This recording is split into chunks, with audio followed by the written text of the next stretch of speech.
The Surrealist Manifesto by Breton. Part 3. Not only does this unrestricted language, which I try to make eternally valid, which seems to me to adapt to all the circumstances of life, not only does it not deprive me of any of my means, but on the contrary, it gives me extraordinary lucidity, and this in a field where I least expected it. I would even go so far as to maintain that it instructs me, and indeed I have had the opportunity to use, in a surreal way, words whose meaning I have forgotten. I was able to verify afterwards that the way I had used them fit their definition perfectly. This suggests that we are not learning, that we are only relearning. There are some happy turns of speeches that I have become familiar with in this way. And I'm not talking about the poetic awareness of objects that I was only able to acquire after spiritual contact with them 1,000 times over. The forms of surrealist language are best suited to dialogue. Here two thoughts confront each other. While one is delivered, the other is occupied with it.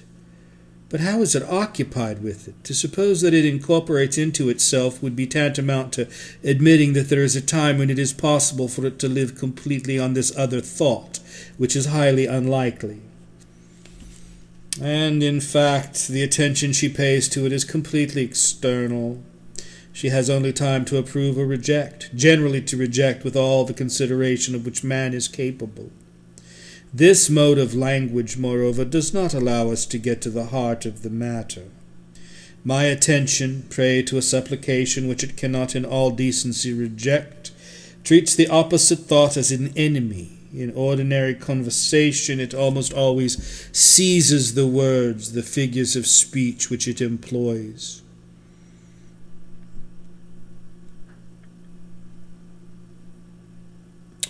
It puts me in a state to take advantage of them in my response by distorting them.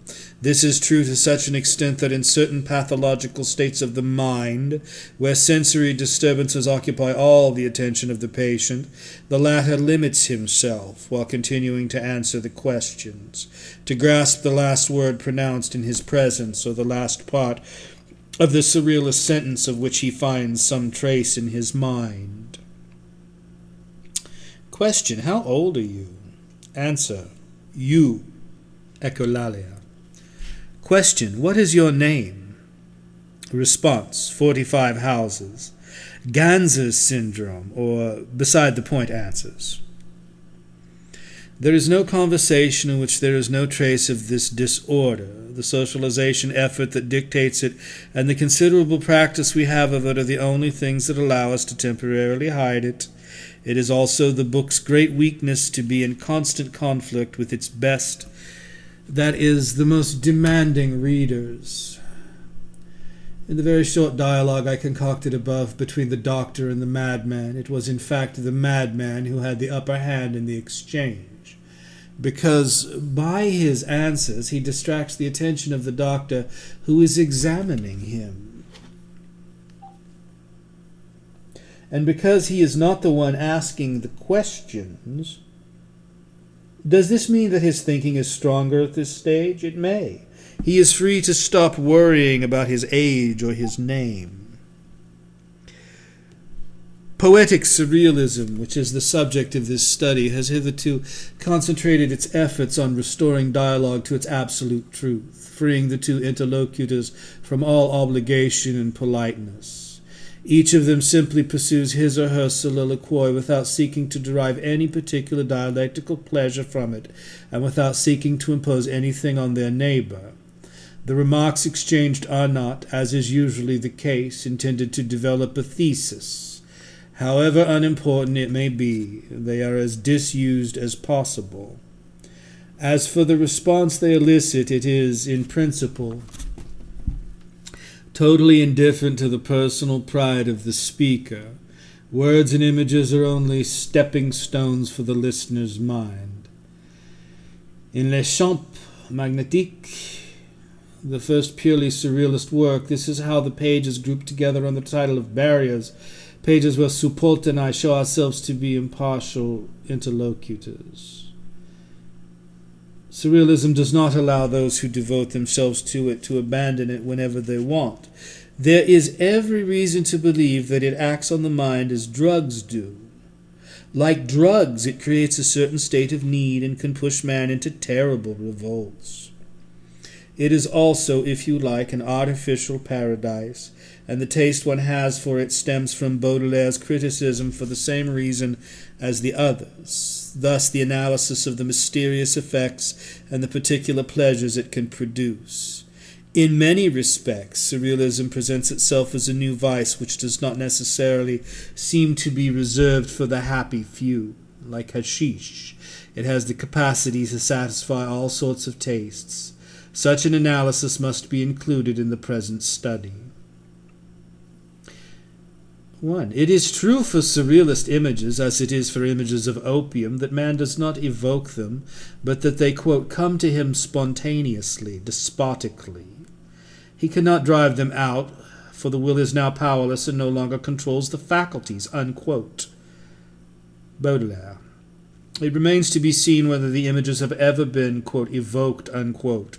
If one accepts, as I do, Reverdy's definition, it does not seem possible to bring together voluntarily what he calls two distant realities. The juxtaposition is made or not, and it is a long and short of it.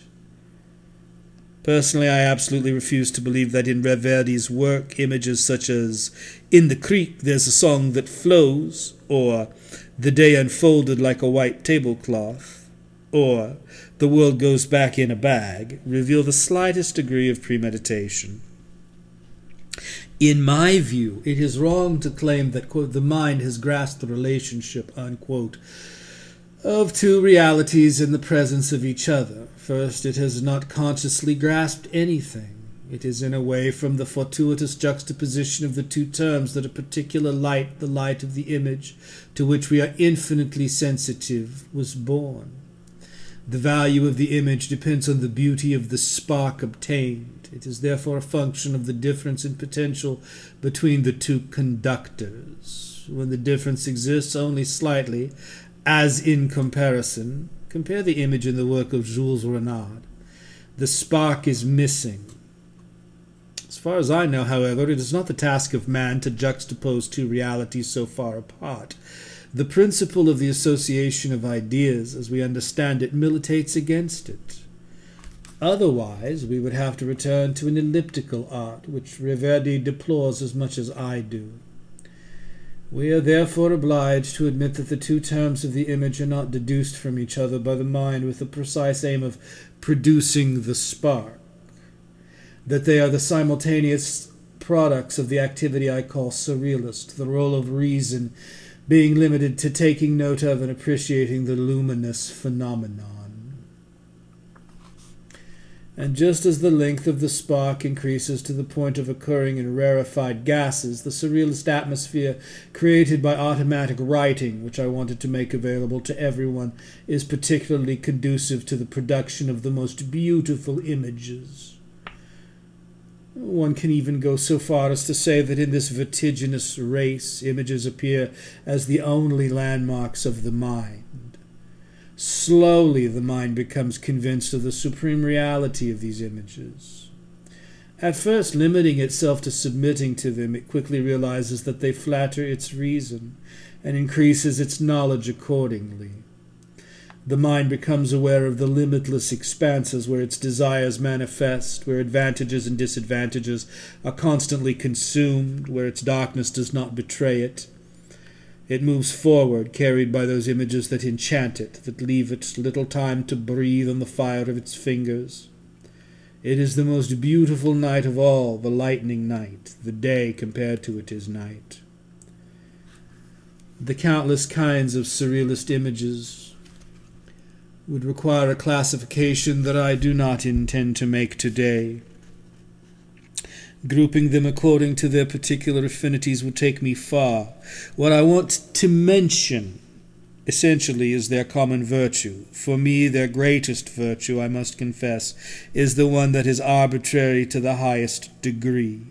the one that takes the longest to translate into practical language, either because it contains an immense quantity of apparent contradictions, or because one of its terms is strangely hidden, either because presenting itself as something sensational it seems to end weakly, because it is suddenly closes the angle of its compass, or because it derives from itself a ridiculous formal justification, or because it is hallucinatory, or because it is very naturally or because it very naturally gives the abstract the mask of the concrete, or the opposite, or because it implies the negation of some elementary physical property, or because it provokes laughter. Here are in order some examples. The Champagne Ruby, L'Autrement. Beautiful is the law of stopping breast development in adults whose propensity for growth is not proportional to the quantity of molecules that his body assimilates. L'Autrement. A church stood dazzling like a bell. Philippe Soupault. In Rose Salavet's sleep there is a dwarf who has come out of a well and comes to eat his bread at night. Robert Desnos. On the deck, the dude with the head of a tiger cat falls asleep. André Breton. A little to the left, in my foretold firmament, I see, but it is probably just a mist of blood and murder, the shining glass of the troubles of freedom. Louis Aragon. In the burning forest, the lions were fresh. Robert Vitrac. The color of a woman's stockings does not necessarily reflect her eyes, which led a philosopher, needless to say, cephalopods have more reason to hate progress than quadrupeds, unquote. Muttering mourning. First, whether we like it or not, there are several requirements of the spirit. All these images seem to testify to the fact that the mind is ripe for something more than the mundane joys it usually allows itself. Let us not forget that in the words of Novalis, quote, there are series of events that run parallel to actual events. Men and circumstances generally modify the ideal train of circumstances, so that it seems imperfect, and their consequences are also imperfect. Thus, with the Reformation, instead of Protestantism, we had Lutheranism. These images show him the extent of his ordinary dissipation and the disadvantages it offers him. In the final analysis, it is not such a bad thing that these images upset the mind, for to upset the mind is to put it in the wrong. The sentences I am quoting from amply provide for that. But the Spirit who savours them derives from them the conviction that he is on the right track. The Spirit alone is incapable of being guilty of decay. He has nothing to fear, since, moreover, he tries to embrace everything. 2. The mind that plunges into surrealism relives with radiant excitement the best part of its childhood. For such a mind, it is similar to the certainty with which a drowning person reviews once again, in less than a second, all the insurmountable moments of his life. Some may tell me that the parallel is not very encouraging, but I do not intend to encourage those who tell me that. From childhood memories and from a few others, there emanates a sense of disintegration, and then later on of bewilderment, which I consider to be the most fruitful there is. It is perhaps the childhood that comes closest to, quote, real life, unquote. A childhood beyond which man has at his disposal, apart from his past, only a few freebies. A childhood in which everything conspires for the safe and effective possession of oneself. Thanks to surrealism, it seems that opportunity strikes a second time. It is as if we are always running towards our salvation or our perdition. In the shadows we see again a precious terror. Thank God it's only purgatory again. With a chill we cross what occultists call dangerous territory. In my wake I raise monsters that are lying in wait. They are not yet too ill-disposed towards me, and I am not lost because I fear them. Here are the, quote, woman-headed elephants and flying lions, unquote, that mid support, and I tremble in our boots to meet. Here is the soluble fish that still frightens me a little. Soluble fish! Am I not the soluble fish? I was born under the sign of Pisces, and man is soluble in thought. The flora and fauna of surrealism are inadmissible. Third, I do not believe in the establishment of a conventional surrealist model in the near future. The characteristic common to all texts of this kind, including those I have just cited and many others which alone could offer us a logical analysis and a careful grammatical analysis, do not exclude a certain evolution of surrealist prose over time. In the wake of a large number of essays that I have written in this vein over the past 5 years, most of which I am indulgent enough to think are extremely disordered, the short anecdotes that make up the rest of this volume offer me striking proof of what I am saying. Nor do I find them any more useless, therefore, in presenting to the reader the benefits that the surrealist contribution is likely to bring to his or her conscience. Surrealist methods would, moreover, require to be understood. Everything is valid when it comes to obtaining the desired suddenness of certain associations. The pieces of paper that Picasso and Braque insert in their work have the same value as the introduction of a platitude in a most rigorous literary analysis. It is even permissible to call poem what we get from the most random assembly possible. Observe, if you like, the syntax of titles and bits of headlines cut out of newspapers. Poem, a burst of laughter. Of sapphire in the island of Ceylon, the most beautiful straws fade locked up on a remote farm. Daily, enjoyable, worsens, cafe, preaching to his saint. The daily craftsman of your beauty, madam. A pair silk stockings is not a jump into space. A stag, love above all everything, could be so well taken care of. Paris is a big village. Beware of the fire that covers prayer. Warm weather, you should know that ultraviolet rays have completed their task, short and sweet, the first white paper of chance. Red will be the wandering singer. Where is he in memory? Home at the suitor's ball. I'm doing it. While I dance, what people have done, what they're going to do. And we could offer many other examples. Theatre, philosophy, science, criticism would find their reference points there. I hasten to add that I am not interested in future surrealist techniques. Much more serious, in my opinion, whatever reservations I may be allowed to make about liability in general and about the forensic considerations which determine the degree of responsibility of an individual, full liability, irresponsibility, limited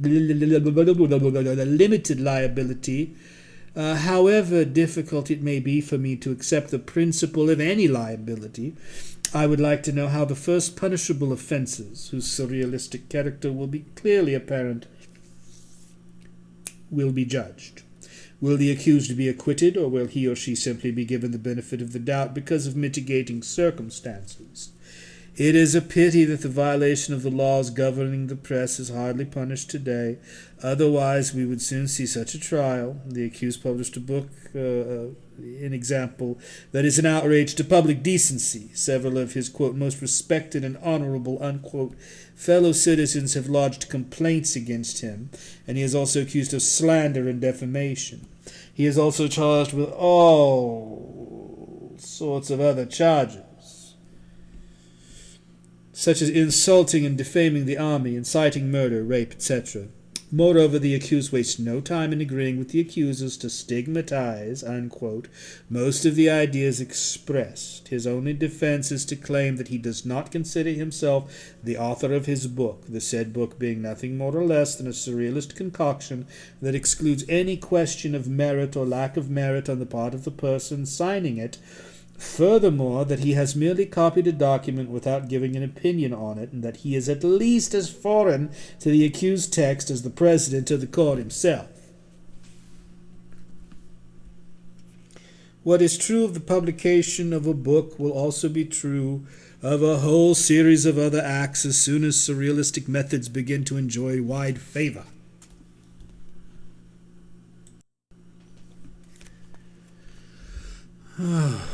When this happens, a new morality must be substituted for the dominant morality, which is the source of all our trials and tribulations.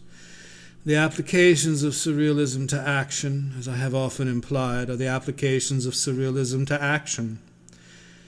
To be sure, I do not believe in the prophetic nature of the surrealist word. Quote, "It's the oracle, the things that I say," unquote. Rimbaud. Yes, as much as I like. But what about the oracle himself? We need to get to the bottom of this. Today, June 8th, 1924, around 1 o'clock, the voice whispered to me, "Bethune, Bethune," unquote. What did it mean? I've never been to Bethune, and I have only a vague idea where it is on the map of France. Bethune means nothing to me, not even a scene from the Three Musketeers. I should have gone to Bethune, where perhaps something was waiting for me. That would have been too simple, really. I am told that I read in a book by Chesterton about a detective who, in order to find someone he is looking for in a certain town, is content to search from roof to cellar the houses which, from the outside, seem abnormal to him, if only because of a few details. This system is as good as any other. Similarly, in 1919, Supal went to a number of impossible buildings to ask the caretaker if Philippe Supal actually lived there. He would not have been surprised, I suppose, if he had answered in the affirmative. He would have gone and knocked on his door. The piety of men does not deceive me. The surrealist voice that shook Cumes, Dodone, and Delphi is nothing more than the voice that dictates my least irascible speeches. My time should not be his time. Why should this voice help me to solve the childish problem of my destiny? I claim, unfortunately, to act in a world where, in order to take his suggestions into account, I would be obliged to resort to two kinds of interpreters, one to translate his judgments for me, the other, impossible to find, to convey to my fellow men all the meaning I could derive from them. This world in which I endure what I endure, this modern world, I mean, what on earth do you want me to do with it? Maybe the surrealist voice will subside. I've given up trying to keep track of those who have disappeared. I won't go into the wonderful details of my years and my days, even briefly. I will be like Nijinsky, who was taken to the Russian ballet last year and didn't realize what he was seeing. I will be alone, very alone in myself, indifferent to all the ballets in the world. What have I done? What have I not done? What I have done, what I have not done, I give you. And since then, I have had a great desire to show tolerance for scientific thought, however unworthy it may ultimately be in all respects. The X-rays? Good. Syphilis, if you wish. Photograph? I see no reason not to. Movies? 3 cheers for the dark theaters. The war? We had a good laugh about it. The telephone? Hello, sir. Youth? Lovely white hair. Try to make me say thank you, thank you. If the common man has a high opinion of things that, strictly speaking, belong in the laboratory, it's because his research has led to the making of a machine or the discovery of a serum that the man in the street considers to affect him directly. Certainly they have tried to improve his lot. I do not know exactly to what extent scientists are motivated by humanitarian goals, but it does not seem to me that this factor constitutes a very marked degree of goodness. I am, of course, talking about the real scientists, not the popularizers and popularizers of all kinds who take out patents. In this field, as in any other, I believe in the pure surreal joy of the man who, warned that all others before him have failed, refuses to admit defeat, starts from the point he chooses, follows any other path but a reasonable one, and arrives where he can, fit to indicate, and which may perhaps win him public acclaim, is for me, I must confess, a matter of complete indifference. Nor does the material he has to perforate get in the way, his glass tubes or my metal feathers. Nor does the material he has to perforate get in the way. His glass tubes are my metal feathers. As for his method, I'm willing to give him as much credit as I give mine. I saw the inventor of the plantar skin reflex at work. He manipulated his subjects without respite. It was much more than an examination that he used. It was obvious that he did not follow any established plan. Here and there he would make a remark from a distance without putting his needle down, while his hammer was never still. He left to others the futile task of healing patients. He was completely devoured and devoted to this sacred fever. Surrealism, as I understand it, affirms our total non-conformism with sufficient clarity that it cannot be translated in the real-world trial as evidence for the defense. On the contrary, it could only serve to justify the state of total distraction that we hope to achieve here on earth. Kant's distraction from women, Pasteur's distraction from grapes. Unquote. Curie's distraction from vehicles are in this respect deeply symptomatic. This world is only relatively attuned to thought, and incidents of this kind are only the most obvious episodes of a war in which I am proud to participate. Quote, this world is only very relative to the measure of thought, and incidents of this kind are only the most obvious episodes so far of a war of independence in which I take pride into participating. Unquote. Surrealism is the invisible ray that will one day enable us to defeat our adversaries. Quote, you no longer tremble, carcass. This summer the roses are blue, the wood is glass, the earth draped in its mantle of greenery makes as little impression on me as a ghost. It is life and the cessation of life that are imaginary solutions. Existence is elsewhere. End of the Surrealist Manifesto by Breton.